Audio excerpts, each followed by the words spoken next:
Good day to you, viewer out there, as this week's edition of Political Update comes your way with me, Muhammad Abubakar.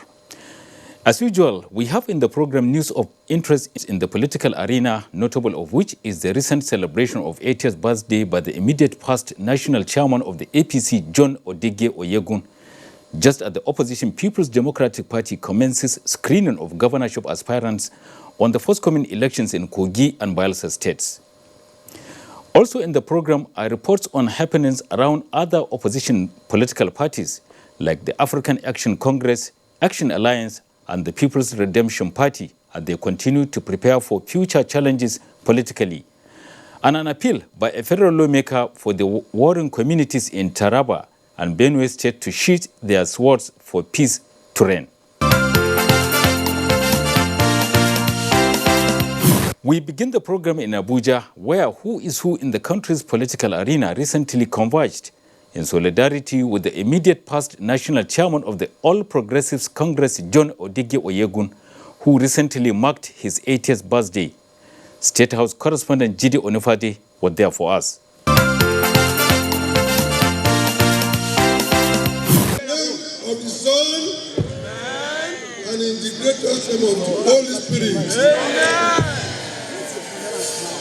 So much tributes from friends and political allies, many of whom John Odige Oyegun had known for decades. Listen to what Vice President Yemi Osinbajo says about the former governor of Edo State and the immediate past national chairman of the All Progressives Congress. Very special pleasure and privilege again, sir, to wish you and to wish this very fine gentleman, this loyal party man, excellent role model and leader, a very happy birthday. I pray that as your days, so shall your strength, so shall your wisdom, and so shall your favor with God. And the Vice President says the celebrant remains an institution even till date. When God has honored him, The celebrant was eulogized by all. A committed patriot, a zealous fighter, and a patriotic Nigerian in whom we are all very, very proud. A testament to a great sense of duty, great discipline and probity. And what does the celebrant himself has to say? Fortunately today, I doubt that there is any corner of this country where there aren't highly qualified Nigerians. And the time has come for merit to become the sole determinant of positioning and placing people. The night is not without words of advice for Nigerians from erudite scholar Professor Ibrahim Gambari, emphasizing the need for all to support government in getting rid of criminality in the country. Nature abhors a vacuum. If people don't stand for Nigeria, if people don't stand for what unites us, then we will leave the field to those who capitalize on what divides us.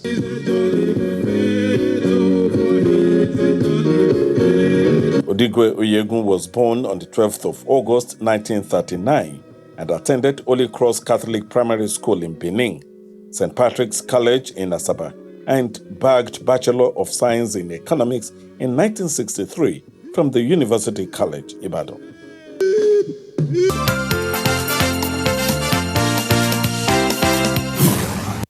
Family members, friends, and well-wishers of the celebrant across political divides registered their presence to honor the first executive governor of Edo State and immediate past chairman of the ruling party, APC. For the officiating priest, the Catholic Archbishop of Benin Metropolitan See, Most Reverend Augustine Akubeze, the celebrant's favorable disposition has endeared him to many. He urged the celebrant to remain faithful and see his attainment of 80 years as better days ahead. The Oyegun has come to God in this church, glorifying God with the words of the psalmist saying, I will bless your name, O Lord, forever. In recognition of Chief Oyegun's contributions to the development of the state and the nation at large, the state government is to name some key establishments in the state after him. Seeing people like you, people like the late Mr. Lee, and what you contributed to our public life in Edo State. The reception played host to dignitaries from all walks of life who came to honor the man they say gave his best for humanity. Is a man with wisdom. Describe him as a man who has been favored by God. To be part of his celebration is even an honor to us. That he's alive, he's healthy, and still looking young. The celebrants attributed the attainment of his new age to the mercies of God. God must have looked at me and said, no, you have served well. You have served nation well. You have served state well. You have served party well. And you deserve a warm homecoming.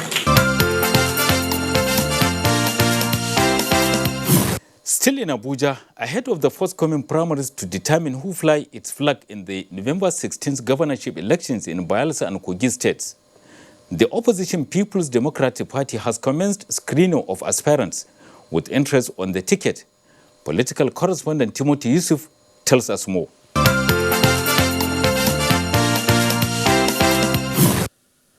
Aspirants from Bayelsa State were screened at the National Secretariat of the party, while those from Kogi State were screened at the party's campaign office known as Legacy House. The governor of Taraba State, Darius Ishaku, chaired the Kogi State Governorship Screening Committee, while his counterpart from Oyo, Seyi Makinde, chaired that of Bayelsa. Some of the screened aspirants react. I have high hope, confidence, trust. I can depend on the committee. I can trust their judgment because they looked at things critically. I believe that I satisfied the panel and I have a very positive disposition to what they have done.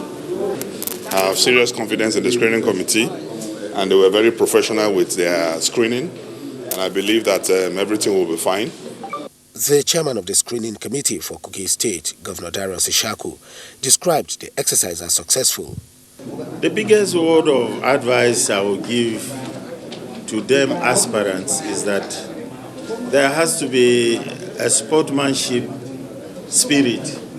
There are 13 and only one person will qualify.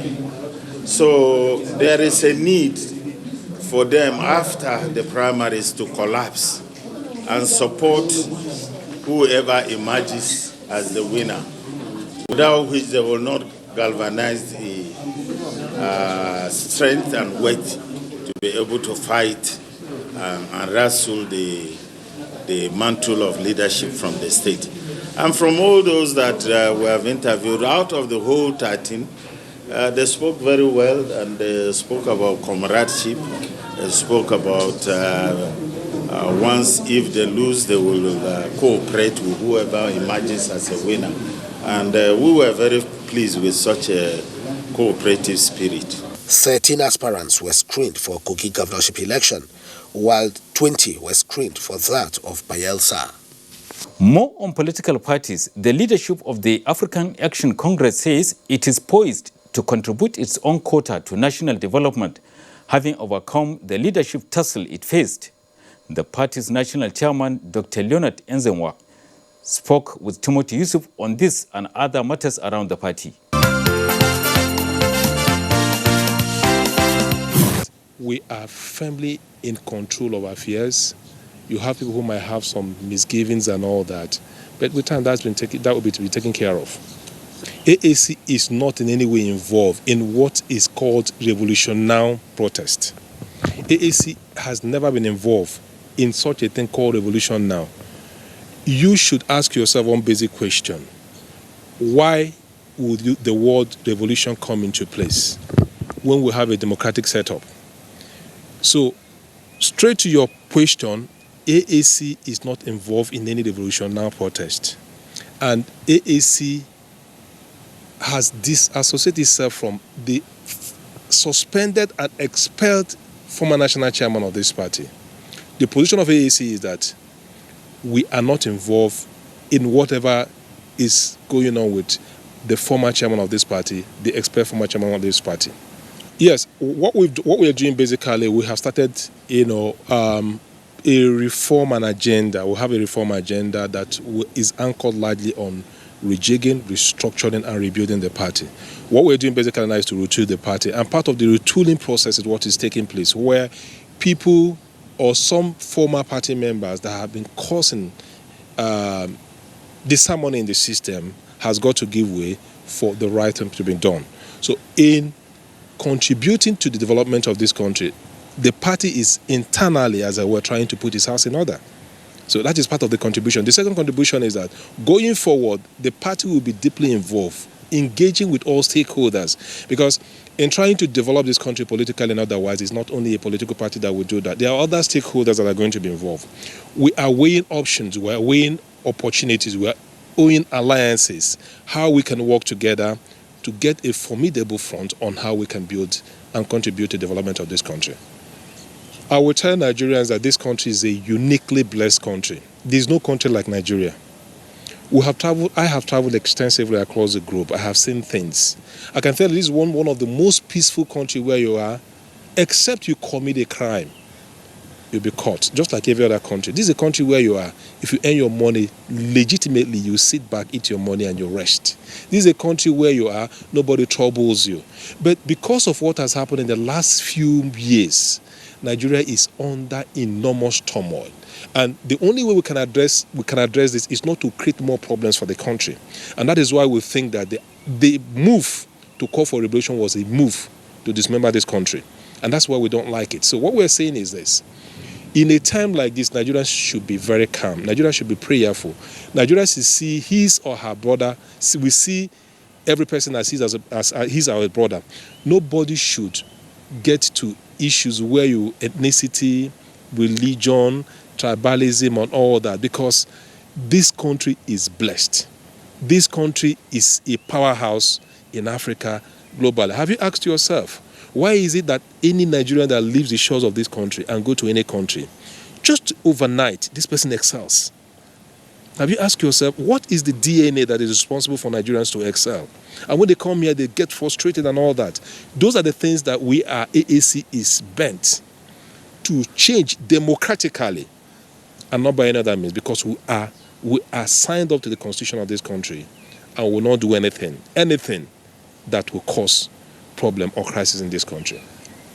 Meanwhile, the National Chairman Action Alliance, Kenneth Udeze, says his purported suspension from the party is not only false but misleading, and as such be disregarded. Again, political correspondent Timothy Yusuf tells us more.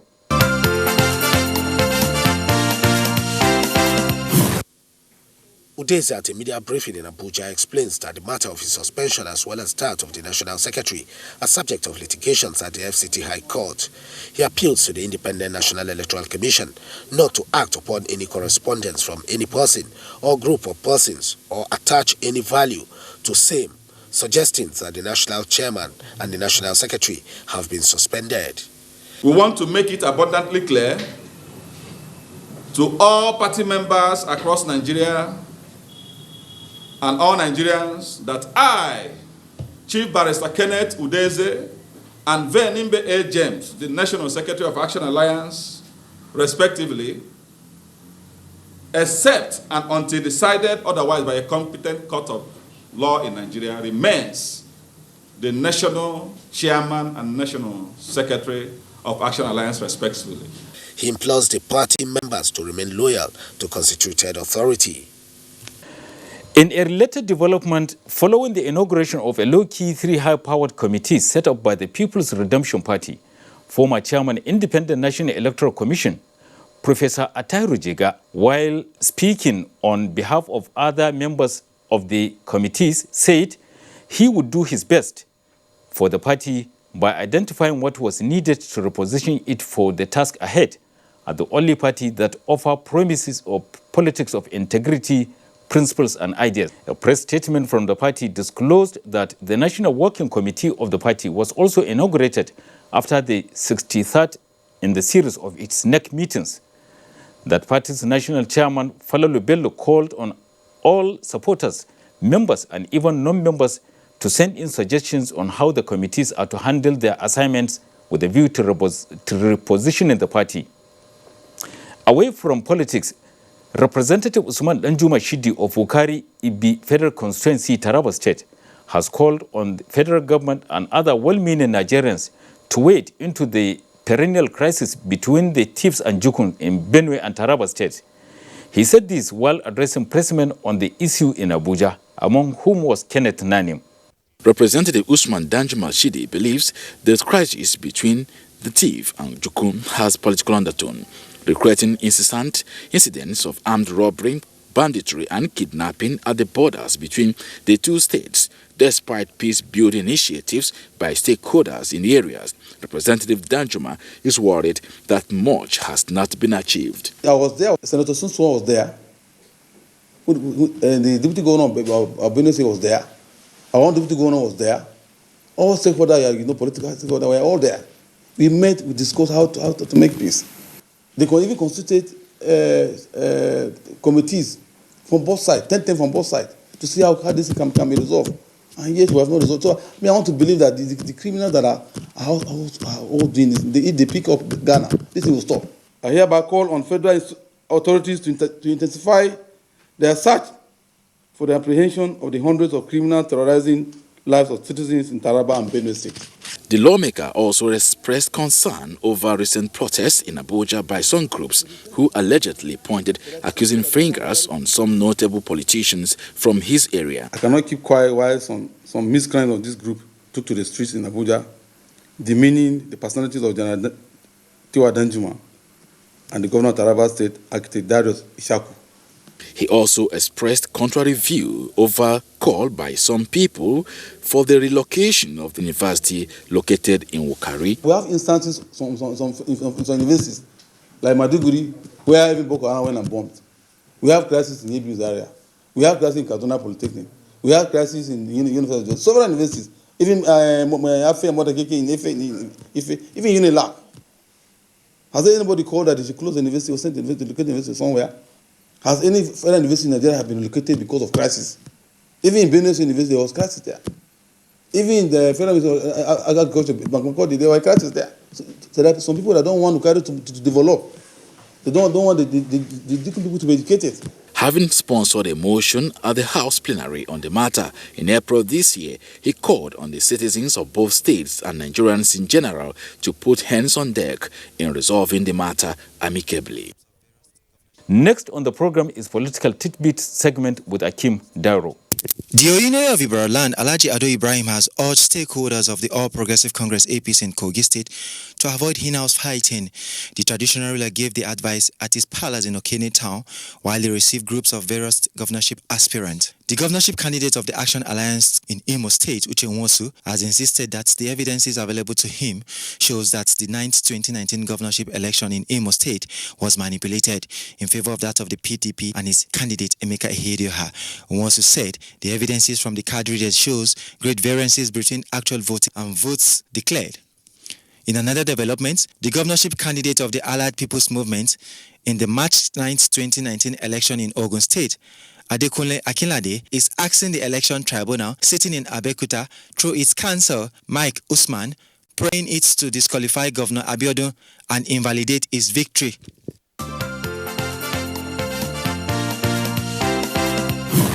Well, that is how far we can go in the program this week, with the hope that it was worth the time spent with us. Tune in again same time next week for another interesting episode. Until then, I remain yours, Muhammad Abubakar, saying bye for now.